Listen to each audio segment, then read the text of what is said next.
कोई बरेली से, कोई बदायूं से, कुछ रामपुर से, और हम अपने यहाँ आकर अब जीवन अपना निर्भर कर रहे हैं। लेकिन आज भी बड़ी दुर्भाग्य की बात है कि हमारी कहीं भी कुछ सुनी नहीं जाती है। जब मुझे बात कहने का मौका मिलता है तो मैं बोलता हूँ, और बहुत से लोगों की बुरी भी लगती है। हमारी आज भी कोई पहचान अगर हम लेके चलें, अभी किसी काम को लेकर चलें, तो थाने में हमारी सुनी जाएगी।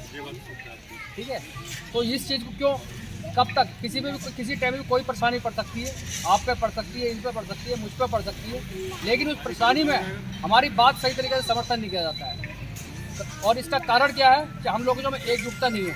आज ट्रांजिट कैंप में इतनी जनसंख्या है कि यहाँ पर चुनाव कराकर विधायक को विधानसभा में भेजा जाता है, और इसी चुनाव से मेयर को नगर निगम में भेजा जाता है। सिर्फ ये ट्रांजिट कैंप की ताकत है, लेकिन ट्रांजिट कैंप में विकास के रूप में विकास नहीं किया जाता है। पहले भी मैं कह चुका हूँ कि हमें विकास पर फोकस करना है। आप आ जाओ। यहाँ पर नालियाँ क्यों नहीं है, क्यों सड़कें नहीं बनाई जा रही हैं, क्यों पार्क नहीं बनाए जा रहे हैं, क्यों यहाँ पर अच्छी शिक्षा के कॉलेज नहीं बनाए जा रहे, और क्यों यहाँ पर क्या कहते हैं अच्छी व्यवस्था नहीं की जा रही है। भाई वोट लेने के टाइम पर क्या कहते हैं यहाँ पर आदमी आ जाता है कि वोट मांगने के लिए। आज एक शिमला बहादुर से एक रोड जा रही है सिटकुल को, मेन रोड को, आज वहाँ के लोगों ने मुझे कवरेज करने के लिए वो रोड के लिए बुलाई थी, और वो रोड मैंने आज कवरेज करी है। उन लोगों ने ये कहा है कि हमारे यहाँ कई बार हमने मेयर साहब से मिल लिया, कई बार पार्षद से मिल लिया, लेकिन रोड नहीं बन पा रही है। और उस सिटकुल से रोड आ रही है, पूरा उद्योग उनका, यहाँ पर व्यापार पूरा चौपट है, वहाँ पर कम से कम 100 लोगों का परिवार है, लेकिन बाहर रोड नहीं डाली जा रही है। VIP कॉलोनी में वोट डाली जा रही है। 40 पार्षद है इस नगर निगम में, लेकिन जो पार्षद कॉलोनियाँ काटते हैं उनकी कॉलोनियों में नगर निगम की रोडें डाली गई हैं। कायदे में जो कॉलोनाइजर कॉलोनी काट रहा है तो उसकी कॉलोनी में कॉलोनाइजर ही रोड डालता है, लेकिन नगर निगम से रोड डाली गई है। तो ये पक्षपात क्यों किया जा रहा है? वोट लेने के टाइम पर कहा जाता है कि हम आपका काम करेंगे, आपकी रोडें बनाएंगे, आपके 24 घंटे तैयार रहेंगे, लेकिन जब चुनाव निकल जाता है और चुनाव जीत जाते हैं उसके बाद ट्रांजिट कैंप को भुला दिया जाता है। तो ये बहुत गंदी राजनीति है यहाँ पर। मैं आपसे कहना चाहता हूँ, हम लोगों को इस पर फोकस करना होगा, हम लोगों को एक रहना पड़ेगा, तभी हमारी बात सुनी जाएगी, नहीं तो हमारी बात नहीं सुनी जाएगी। आज भी अगर इतने लोग बैठे, अगर अभी किसी का कोई विवाद हो जाए, होते रहते हैं छोटे मोटे विवाद, अभी अगर कोई थाने में विवाद हो जाए तो ये थानेदार भी हमारी ढंग से बात नहीं सुनेगा, हमें 10 बारें बताएगा, हमसे चक्कर लगवाएगा। अगर किसी विवाद हो, जैसे हमने कितना बड़ा अपराध कर रखा है, तो ये कब दूर होगा जब हम लोग एकजुट रहेंगे। हम इतने लोग अगर एकजुट हैं, बैठे हुए हैं, तो चलो अभी कैसा काम नहीं होगा, कौन सा काम नहीं होगा, लेकिन अगर हम सब अलग अलग हैं तो भाई हमें परेशानियाँ झेलनी पड़ेंगी। तो कोई भी चीज़ हो, चाहे कुर्मी महासभा हो या कोई भी एक संगठन हो, चाहे परिवार हो, तो उसमें एकजुटता बना के रखनी पड़ती है और एकजुटता ही रहना चाहिए। विकास तभी होगा। आज रुद्रपुर इतना विशाल है, 40 वार्ड बना दिए, लेकिन आज भी देख लो ट्रांजिट कैंप का बहुत बुरा हाल है।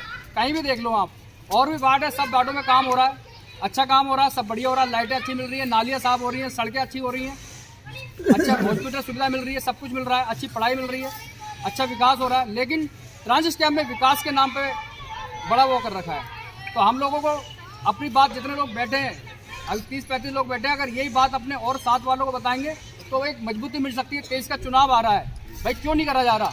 10 साल तो हो गए होंगे कम से कम ट्रांजिट कैंप को बने हुए। 2003-4 में सिटकुल आ गया था, तब से यहाँ से लोग आ रहे हैं, लेकिन आज भी ट्रांजिट कैंप की कंडीशन वहीं पर है। तो मैं ये कहना चाहता हूँ, देखो मैं तो ट्रांजिट कैंप से बहुत दूर रहता हूँ, जिस कॉलोनी में रहता हूँ सब फैसिलिटी है।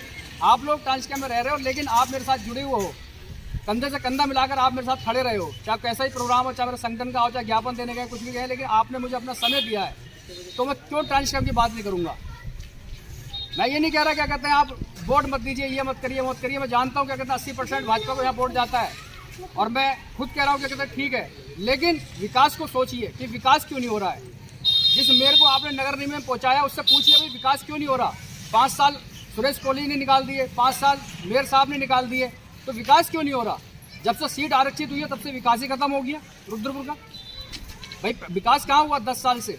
अगर जितनी रोडें और VIP कॉलोनी पड़ी, अगर ट्रांजिट कैंप में पड़ जाती तो कोई बात ही नहीं होती।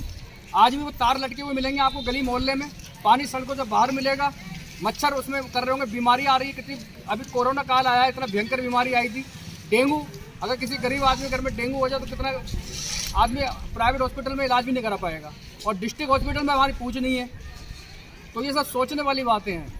तो मैं आप सबसे कहना चाहता हूँ कि आप एकजुटता रहें, तभी आपकी ताकत बनेगी, तभी आपकी बात सुनी जाएगी। अब मेयर साहब अगर आए चुनाव में वोट मांगने तो उनसे कहिए पहले विकास कीजिए, तब वोट की बात कीजिए। भाई हम तो वोट डाल देंगे, लेकिन आप तो जीतने के बाद हमें भूल जाएंगे। ट्रांजिट कैंप का निरीक्षण कर लीजिए, कहाँ अगर आपको दिखाई दे जाए कि सही रोड है। तो ऐसी बहुत सी बातें हैं। यहाँ पर नजूल का मुद्दा अभी तक समाधान नहीं हुआ। कह रहे विधानसभा का चुनाव आया तो नजूल का मुद्दा समाधान हो गया, लेकिन फिर भी नगर निगम के मेयर साहब आज तक चेयर पे नहीं बैठे। नजूल मुद्दा बहुत बड़ा मुद्दा है। अभी कैसे कैसे हल्द्वानी में हटाने का आदेश दे दिया, लेकिन सुप्रीम कोर्ट जाके बेचारे बचे हैं। और ये ट्रांजिट तो दानपात्री जगह पे है। कल को अगर कोई आदेश आ गया यहाँ पर कि ट्रांजिट की फौज बनानी है, यहाँ पर मिलिट्री बनानी है, कैंप के लिए जगह है ये, तो कहाँ जाएंगे हम लोग? तो हम लड़ाई लड़ेंगे तभी हमें हक मिलेगा, और उसके लिए हमें एकजुट रहना पड़ेगा। तो आप लोगों से मेरा सबसे अनुरोध है, निवेदन है कि सब लोग एकजुट रहिए।